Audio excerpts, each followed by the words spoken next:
Don't you think it's about time for a podcast that's more fulfilling? One that's about the vibrant exchange of ideas and perspectives that happens when we actually come together. We got you covered. Welcome to the Deep Blue Project, where the depths of conversation meet the waves of personal experience. This is a real, raw, and unscripted show about everything from leadership lessons to self-awareness, wellness, and the latest current events. We cover it all. We have a rotating cast of guests as we share our personal stories, insights, and opinions on the issues that matter most. Plus, we have a blast while doing it. The Deep Blue Project. It's not just a podcast, it's an experience. And now your host, Chris Workman.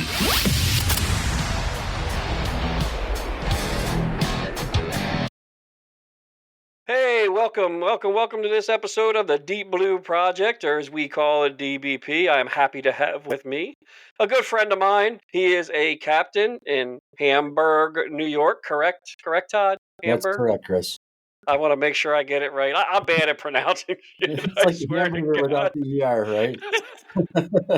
So, I want to welcome Todd. I'm going to let Todd kind of tell you a little bit about himself and what he's up to, because I know him, pretty well. We're going to see where it goes. We don't know what you're going to get yet, but you're going to find out fast. So, hey, Todd, would you like to tell everybody about yourself? Sure, outstanding. Thanks for having me, Chris. Really happy to be here. I am, like I told you before, I listen to the podcast. So for those of you that don't know, my name is Todd Ehret. I'm a captain with the town of Hamburg Police. We're located just south of Buffalo, New York. Not a large agency by any means, but not a small one either. We're about 64 officers in the beautiful South Towns with all the snow on the shores of Lake Erie. So I've been doing police work 26 years. I'm in my 27th year. I was lucky enough to get hired right out of college after a few years in the service. And I worked all sorts of jobs, patrol. I was a detective for a while. I was a lieutenant in charge of patrol shifts for a number of years. I really, really enjoyed that. And then somewhere around 2022, I was promoted to captain in my current capacity, which I'm in charge of our patrol operations, which we can talk about, but it encompasses a whole bunch of other stuff. In the agency this size, you have to wear a bunch of different hats. And I'm happy to do that. Really happy to be on the show with you. Like I said, I listen religiously. So, yeah, I'm happy to have you, Todd. So, one of the things that brings Todd and us together is on top of us knowing some of the same people and having some of the conversations is one of the places that kind of got us together on LinkedIn is Todd is a trilogy graduate for FBI LEEDA, and that was really where our connection was made online. Because as most people know, I'm part of LEEDA. I have a big part of LEEDA, and it's that leadership journey, right? It's those things that we do now to try to be the best that we can in the positions that we're at. So why don't you tell me, Todd, a little bit about how LEEDA kind of formed what you're doing now? So I completed my trilogy all within 12 months, which I was very fortunate to do. Pretty much after I started the first class, I had a thirst for it. I wanted to go back and learn more. And for me, what I found was it brought me into a group of people that are similar in thought. Here I am thinking that I'm the only one that's thinking there's better ways to lead people, that we need to be lifelong learners, that we need to develop people and empower people. And my first class was at the University of Buffalo. It was the command level class. And I sat in the first day and thought, wow, this is just a great class. The instructors were great, very approachable. They talked about stuff that I had been reading about and sometimes that I write about. But it was just a really good experience. And after I finished the first class, I pretty much hounded our chief to send me back. Went to Ohio, Painesville, Ohio, for the next two classes. So all within 12 months, I finished my trilogy. And I'm actually sad that it's over. I feel like maybe they could add another class, like executive level 2 or something, because it's really a good organization that really do a lot to bring out leadership development in people. And I think you get to a point in your career and you start to think that there has to be more learning. And those classes for me were at a point in my career when I was looking to continue the learning process and the leadership process, and just kind of, it really, for me, kind of cemented that, hey, I'm on the right track and I'm doing the right things and I can learn as I go. And it really just kind of reignited a learning thirst in me. I did that at the same time I was going back to school for a master's degree. So maybe that wasn't smart, but hey, it all worked out. And, it's a little busy. But like I said, it's a learning path. Life's a journey. And that's where my journey took me. And I was happy to do it. Great organization. I can't say enough about it. I think that's one of the things that we look at. All myself and Todd have kind of followed those same paths. I mean, LEEDA for me, but I took it way back. 2015 is when I finished up mine. 2000, I got my trilogy then. So it's been quite a while. But it also did the same thing for me. It ignited that passion to begin learning again. And then I went back and got my associate's degree and got my bachelor's degree in 2022. And now I'm doing the same as you are, working on the master's, because it kind of ignited that want to learn thing going on again. We get out of school for so long and we do the things that we're doing. And if you get these, I felt that I had these instructors that empowered us to kind of go, hey, do a little bit more with your life. Absolutely. Absolutely. If you want to go forward, keep learning, learn as much as you possibly can. I'll tell you too, like first day of any of those classes, they give you a reading list of books they recommend. And for me, that was like, wow, I love to read personally. So I ordered them on Abe Books and, went to town reading and learning. And I always felt like I was getting to a point in my career where I was kind of stagnant. I'd been a lieutenant for a while. I really enjoyed that. I loved the guys and girls on the shift. And I was able to see some of them escalate and get promoted themselves, and really rewarding.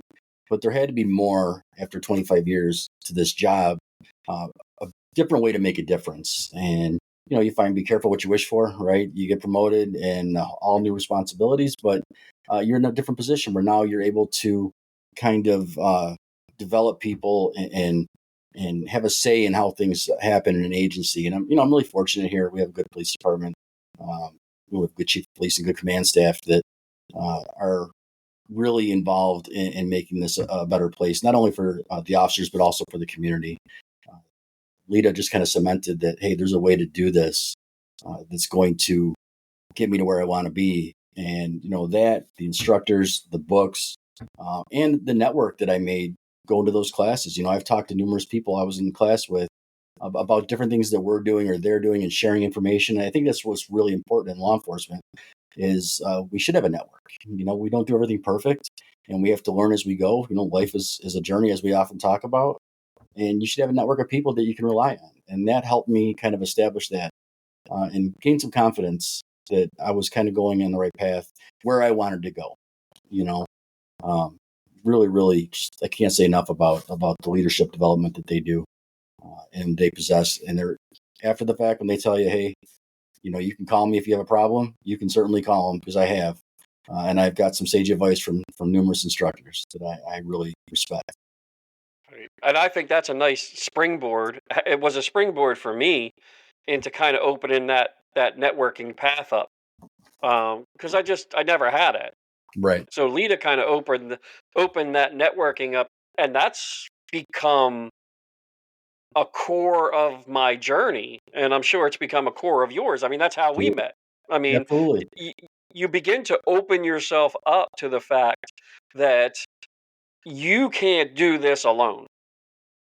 You And have to be able to bounce things off of others. You have to be able to network. You have to be able to partner with people. You have to be able to pick up the phone and go, like, hey, Todd, I'm having this issue here in Delaware.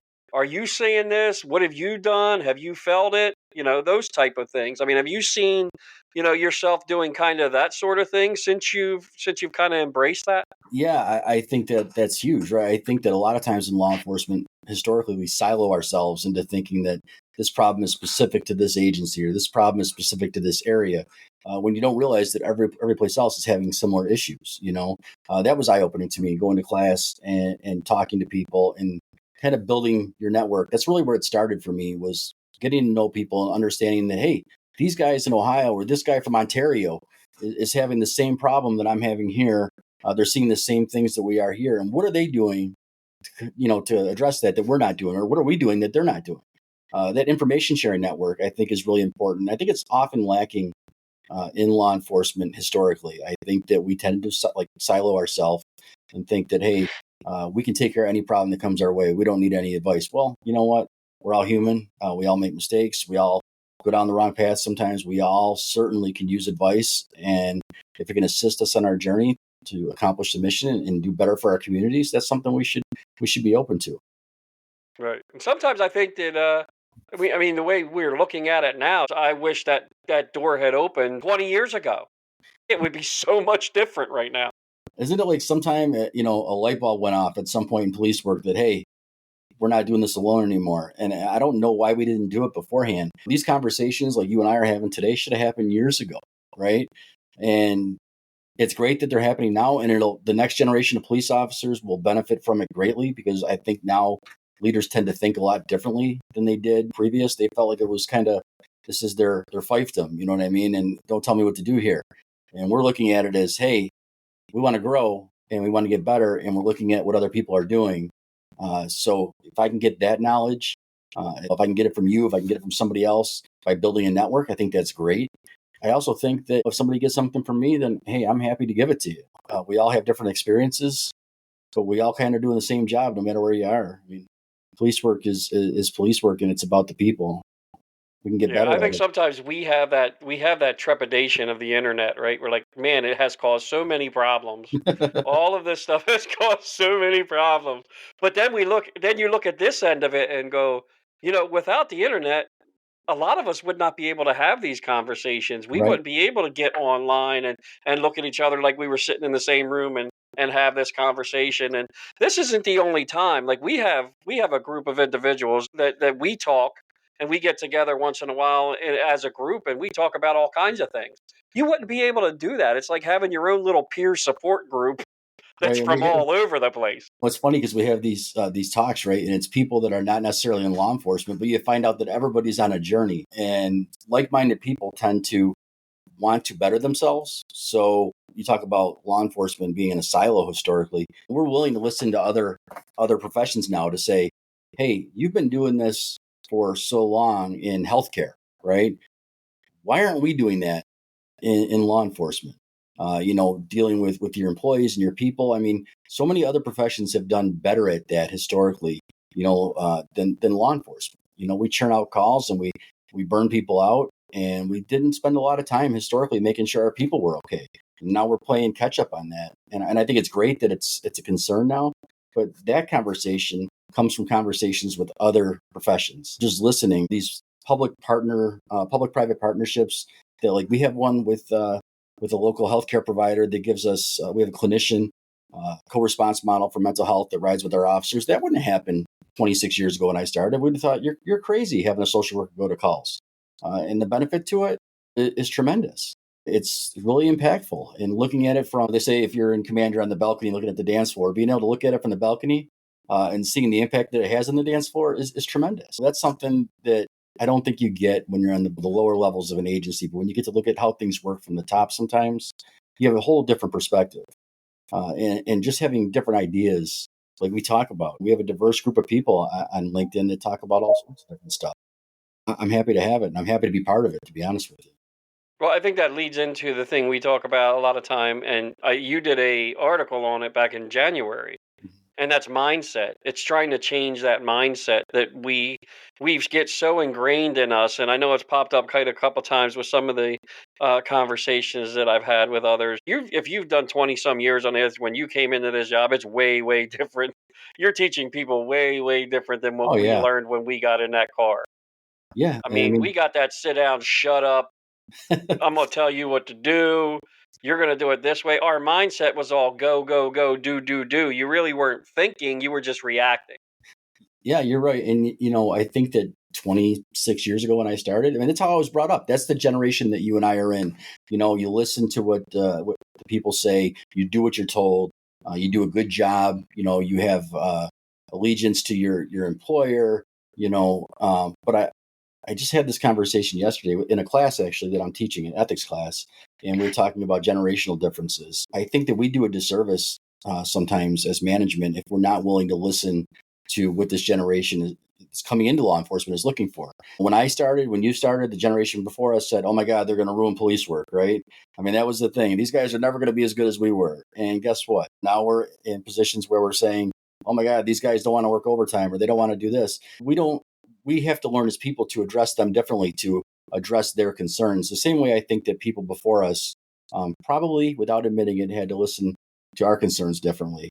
And you mentioned mindset, and historically, I like to write. I never really, I lost that for a while. Went back to school for a master's degree, and in the process of writing, God knows how many papers, I decided, you know what, I like to write. So sometimes I find it cathartic to just sit down and write a little bit. And generally, I'll put out an article or two a month or a post or two a month, and I'll put some work into it. So if I put it out, 1 week, it's probably taken me 2 weeks to write. I look at it, I second guess myself like everybody, and then I change it 10 times, and then I put it out. We're our own worst critic, as you said before. But I think that we're getting better, and I think that you have to have the right mindset. And I think a lot of that has to deal with emotional intelligence and how we're able to regulate ourselves. I know my wife is an angel, and if it wasn't for her, I would come home frustrated a lot. I've learned to kind of regulate how I'm feeling so that I don't bring that home, because historically, I think cops have a terrible track record in marriages and relationships. And I think a lot of us, we brought the job home. Right. And it's hard when you're, at the top or near the top, not to bring home the problems of the agency.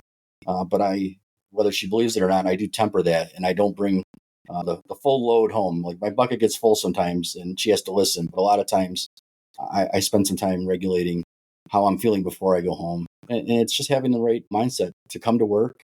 Part of it is I still love people. I still love people, and I love the community, and I love dealing with people. And this is a great way. This is a great profession to be able to do that.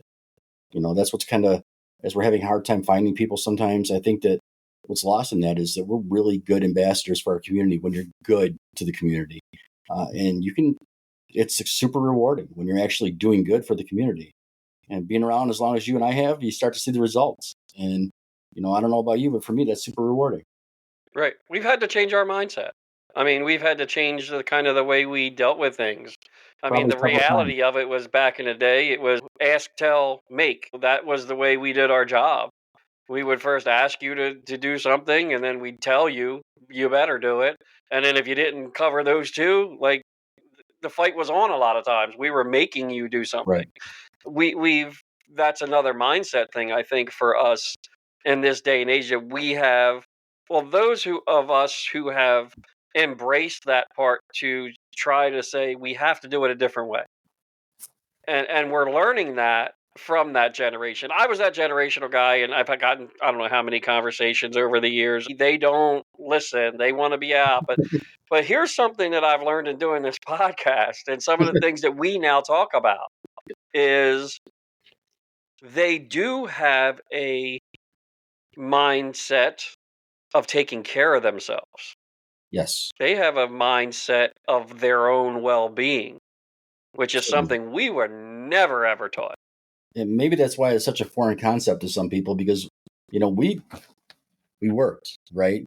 When you got that call for overtime, you were out the door, right? Because you needed the money, and, you felt the obligation to the employer. You didn't want to leave the shift short. They are better at taking care of themselves, having better home lives, having more family time. That's important to them. And, you can't really not respect that. It's maybe up to us to find a different way to understand that and not look at it as a negative. When you have healthy marriages and healthy relationships and healthy officers, you probably have a better police department.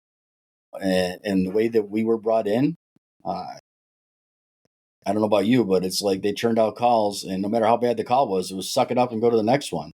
And sometimes you'd have reports all over the dashboard. Back in the day, I'm going to date myself when we actually wrote reports, Yeah. and you Yes. just found time during the shift to finish them up, right? And that was a different mindset. But as technology advanced, as this job advanced, I think that we were slow to advance in understanding what that did to the people that were coming in to this job. Yeah, I see that a lot in what we do, and it's just taken a long time. To try to find that middle ground somewhere where we can, as leaders, you're trying to always find that middle ground to bring new people in and say, Right. how can you do that? But the job doesn't stop. So No, how do we have that delicate balance? Because we can't change the demand for service, no. We and can we can't give. change what we do. No, this job will in its bare bones always be the same.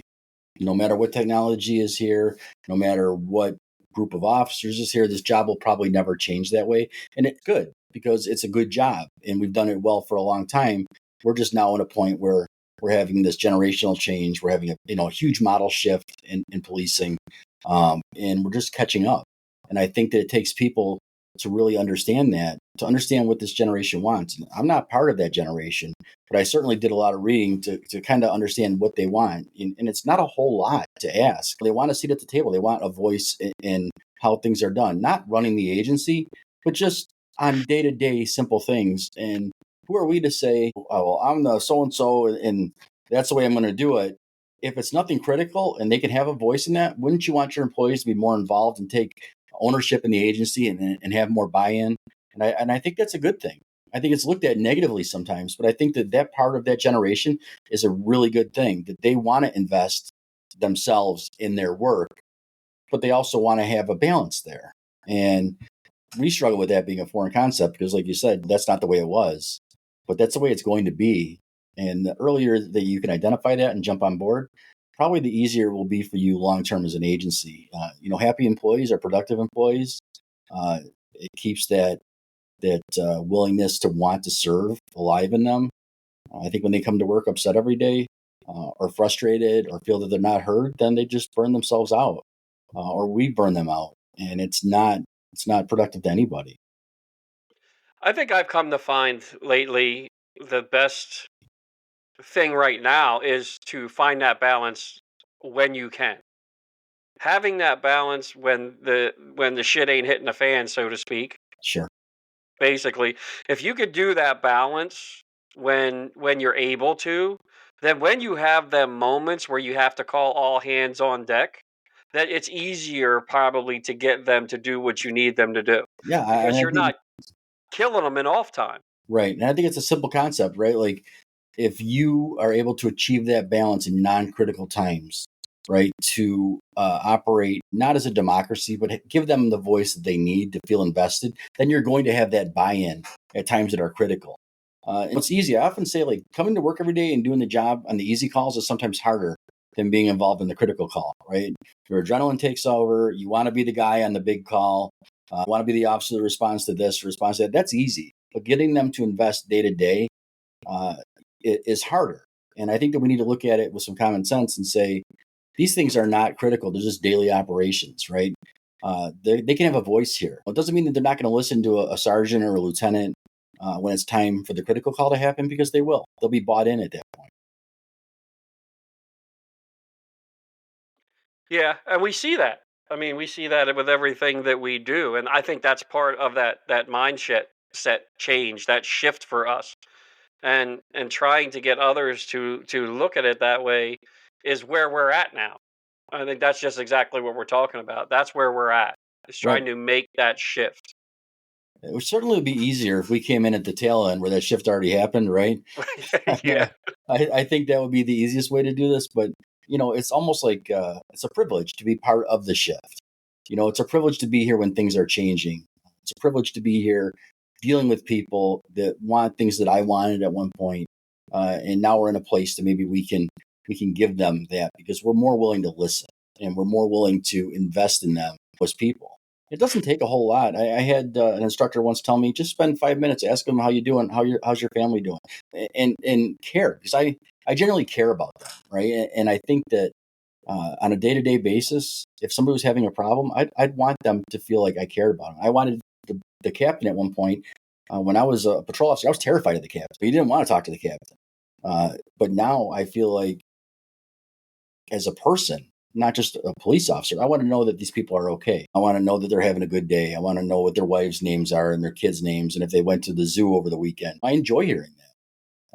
It kind of brings me back to an age when I had young kids, for one, and two, it means you're having healthy families in your department, which, in my opinion, leads to healthy police officers, productive police officers, officers that care and are invested in the community.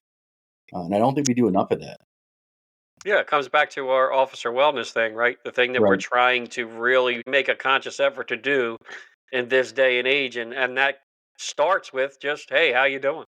right. And opening up that line of communication before there's a problem and before they actually really, really need it. And then they're scared to come to you because you never talked to them before unless you were screaming at them about something, which Yeah, is the way we kind of grew up. that's the way it was, right? That's kind of we dealt with it, I right? mean, I You know, remember getting the phone call or getting the radio call saying, "Hey, car, whatever, call this extension for the captain." And I'm thinking the whole time, what did I do? And now, as the captain, I'm like, oh, I just need to ask you a question, right? Or I didn't wanted to know about this or how this call went or what we're doing and what's going on with this. But I was terrified. I don't want to terrify them. A long time ago, the chiefs and upper echelon departments were looked at as like these untouchables, and they made it, right? They got to a certain point and they made it, and they didn't have to do anything. The respect was there, but I don't feel that's fair. I think that you never really make it in your career. We're all working hard every day to improve things, and I think that's what these officers deserve. I think that's what communities deserve. I think that we come to work every day intent on making things better, and like you said before, establishing your network. How do you make things better? You bring in new ideas, and where do you get new ideas? It's okay to listen to people in your network or see what they're doing. I think LinkedIn is a wonderful thing. I've established some really good friendships from it. People I really respect. And if I have a problem sometimes that I'm not really familiar with, I'll see what's out there. And the overwhelming amount of times that people have gotten back to me with a solution or suggestion has really helped me in my career. And that really is where LEEDA comes in too. Like those instructors, I've called in certain instructors when we have critical incidents and I'm looking for a suggestion on something or making sure I covered everything. And the feedback I got from them was, instantaneous. They sent me resources. They sent me text messages, phone calls, making sure, hey, did you do this? Did you do that? Is the first and foremost, is the officer okay? Right? Stuff like that. And when you get caught in that moment, that critical incident moment, there's a lot going on. Sometimes just having that person in your network that you can call that gives you the grounding. Say, hey, like settle down a minute. Did you do this? Did you do that? And what I found was certain people, and many of the instructors from LEEDA, I've been able to reach out to who have been through, very honest about their experiences, which is also great. Have been through critical incidents or have been through serious events, and they're more than willing to get back to you and spend some time on the phone with you. And if nothing else, kind of center you. I was going to say calm you down. I think that I'm a fairly calm person, but sometimes you need to be centered. Make sure you're mission focused and make sure your people are taken care of. And I think they look at their officers as their people a lot of times. Their careers in law enforcement are they're no longer officers, but now they're spending time giving people the knowledge that they've obtained over a career. And, it's been wonderful. And if you can't respect that, that's just part of network building.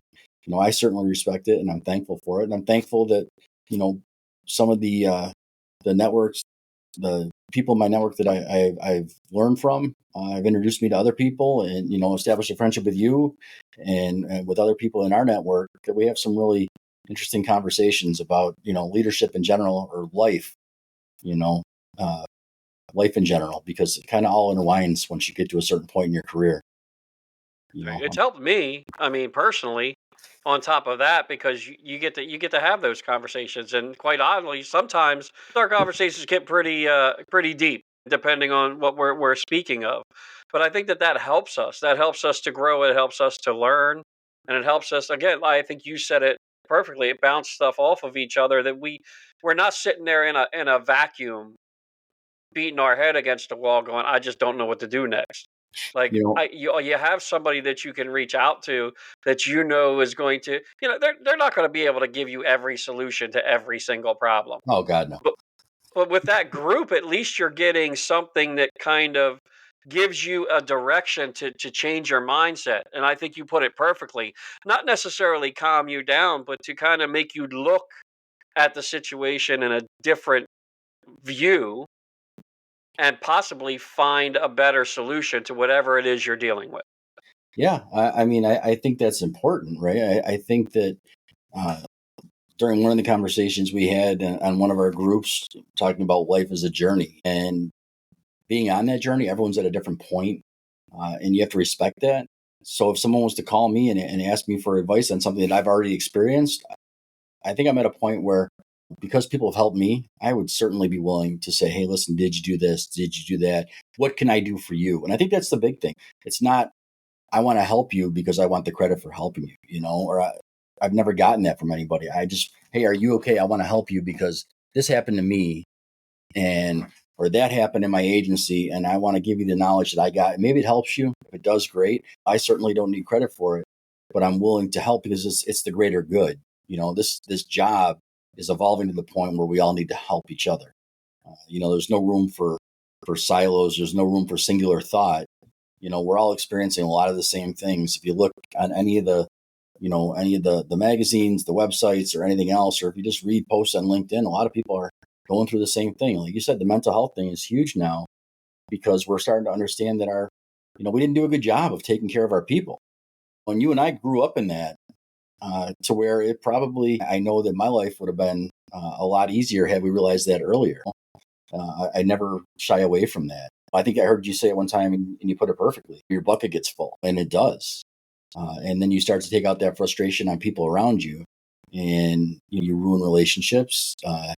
You are disassociated from people you love.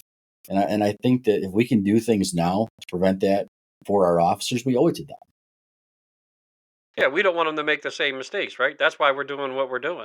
Right. That's why we're here and we talk about things like that. That's why I started this podcast. It's like you got there, like you may listen to something and hear, like this is not new. Like we've been fighting this battle before I was ever around doing this job. Yeah, I certainly. mean, we pack those things away, but I've learned to stop doing that. Like once you're able to, I think I put it on a while back. Is I called it cleaning out your mental closet. Right. Once you're able to kind of give yourself room in there, you take those things out that have been beating you up your entire life, and now you have room to actually make a informed decision instead of using these bad coping mechanisms that we've pushed on each other over the years. Like, you feel bad? Come on, let's go to the bar. You Right. And know? then it was acceptable, right? Like Yeah.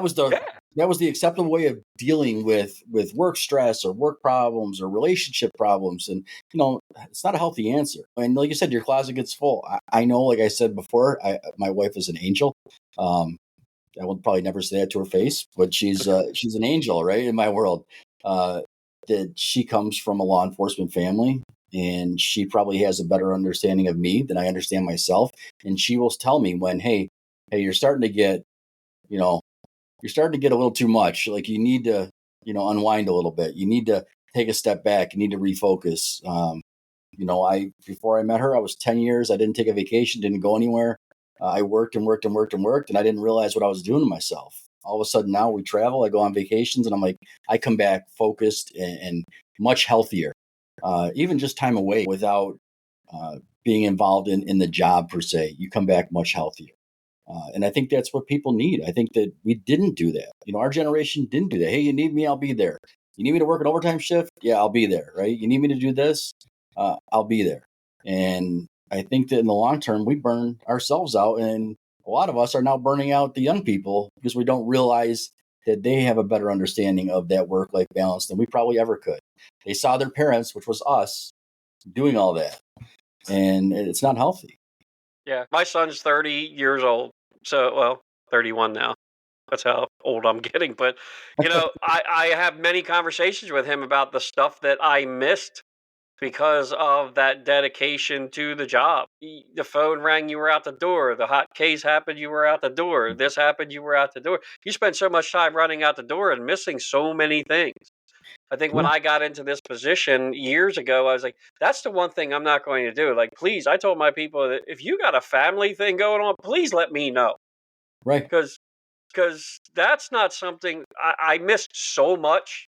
And it took me years to even speak to my son and regain that. I mean, I don't mean speak to him in general, but just Sure. talk about No, how you absolutely. missed all of that. To Yeah, say, I'm sorry, man. I didn't realize it back then, how that was that even say, to me it was work, work, work. Your mindset was be there, but you weren't there for them when Right. they needed you to be. But we thought we were, right? We didn't Yeah. realize going through it that I know for me, I did everything I could to make sure I was at things, but I was never really at things. If I was at a school play, it was on a lunch break, and I was fortunate enough that my daughter's school is here, and I would be on lunch, but if I would leave. I wouldn't be able to pay full attention. I'd work so many night tours, and I would be burnt out. My kids would tell me, they'll tell you now if you talk to them. Remember when you used to yell all the time? I didn't realize Yeah. I was doing it. I would be yelling for no reason. I Right. would yell at them, and they ended up taking the brunt of what I was dealing with at work, and I didn't realize that was happening.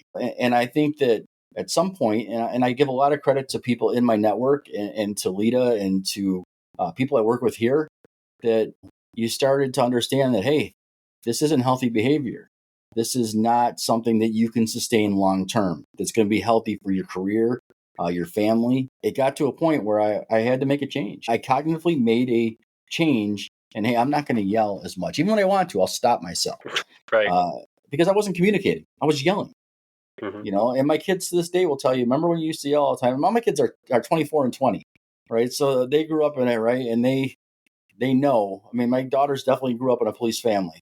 And they know that, yeah, dad had bad days at work and he would be angry the next day. I apologize to him now. I'll apologize to him here on this podcast. I'm sorry for doing that, when you were young. But I mean, it took me a while to really understand what that was doing to not only them in our relationship, but to me as a person. My closet was full for a long time before I decided to empty it. And when I Hmm. did, I allowed people into my life that have made a huge difference in my life. I always had a good relationship with my kids, but I think it's a healthier relationship now. And not Right. only that, but I know what to look out for in them if they're experiencing the same thing as they grow up. Uh, you know, it, it's one of those things that I wish I knew.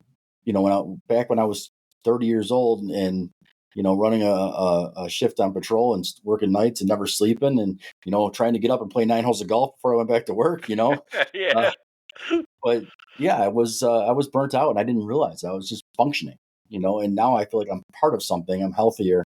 I have healthier family for sure, and I think it really helps me at work to understand. And when I see it in other people, hey, you need to take a break.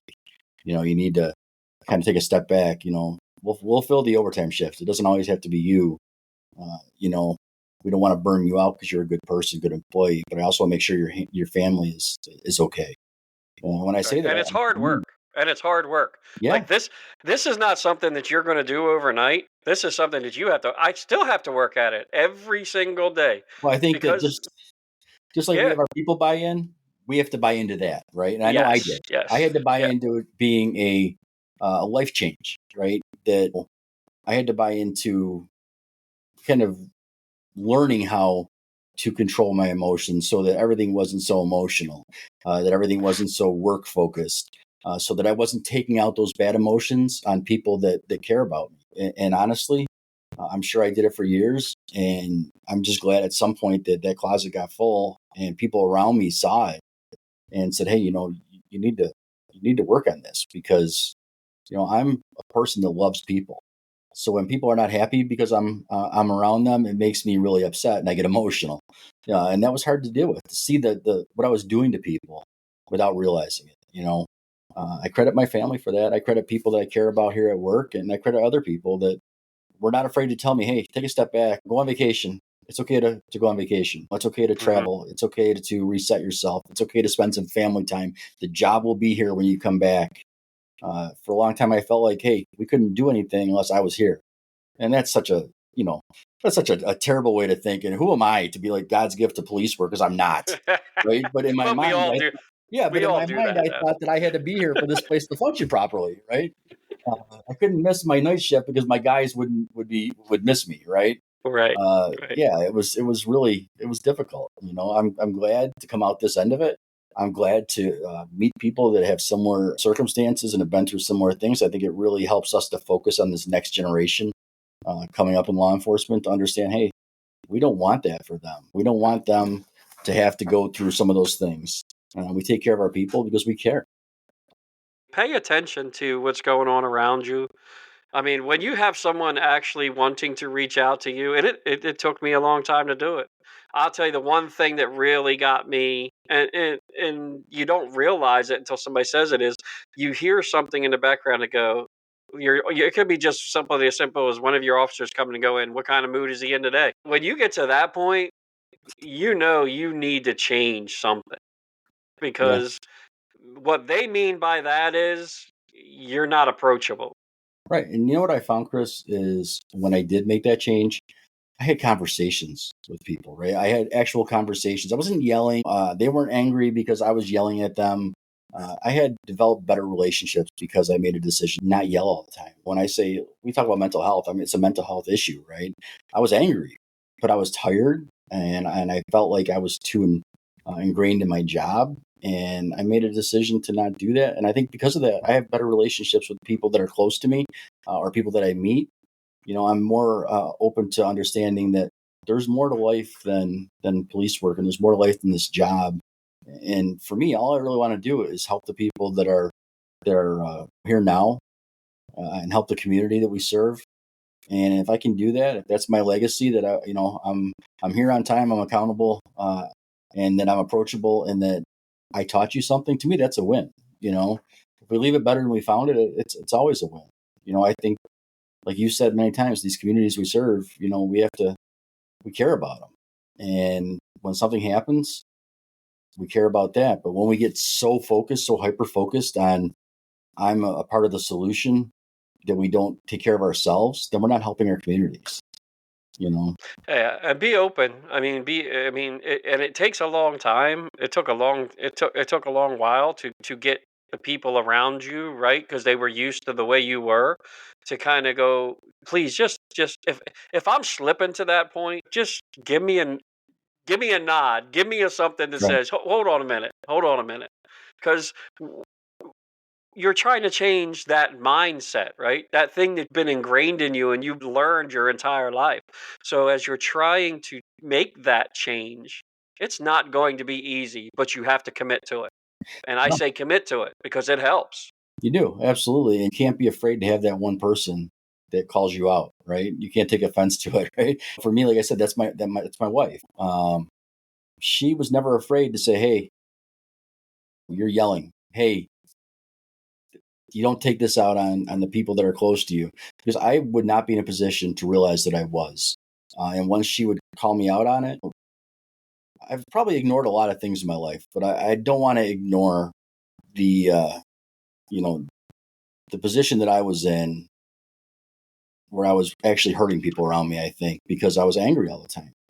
People that work for you won't say anything because they're going to say it behind your back and say, "Oh, the lieutenant's in a bad mood," or whatever.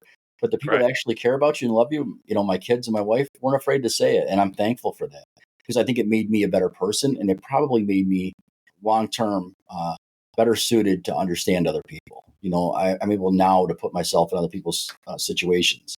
I think a lot of times, long time policemen become very cynical.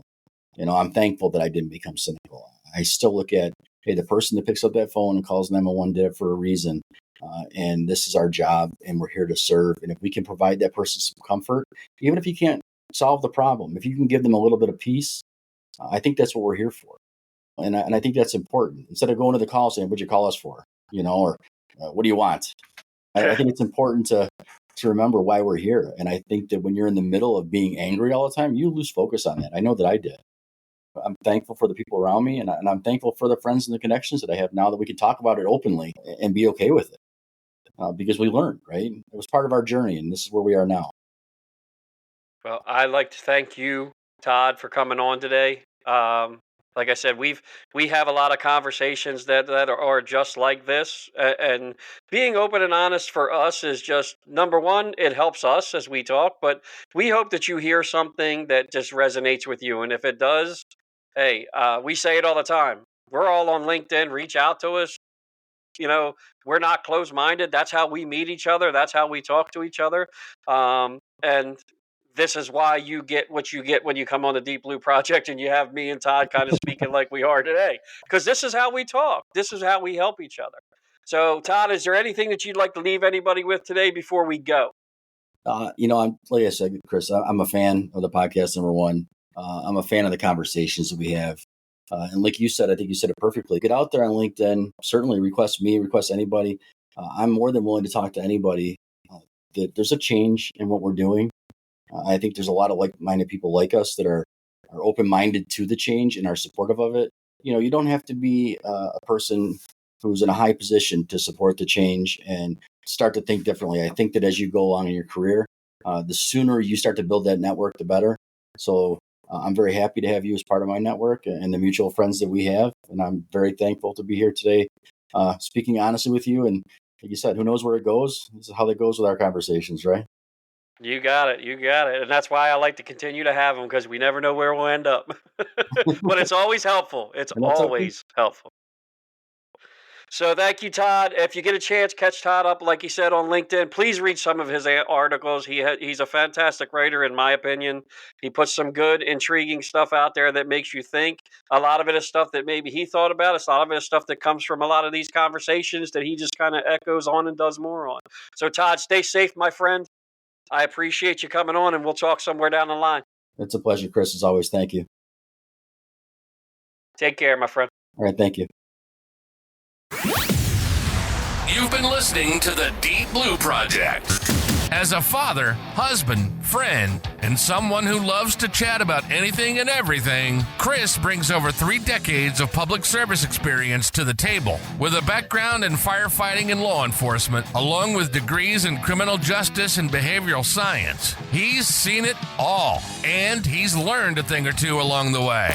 We hope you enjoyed the show. If you did, make sure to like, rate, and review. We'll be back soon. But in the meantime, find us on LinkedIn and X at Deep Blue Project. Find our website at deepblueproject.com. And to reach out, send an email to deepblueproject@outlook.com. Keep keeping it real, and we'll see you next time on the Deep Blue Project.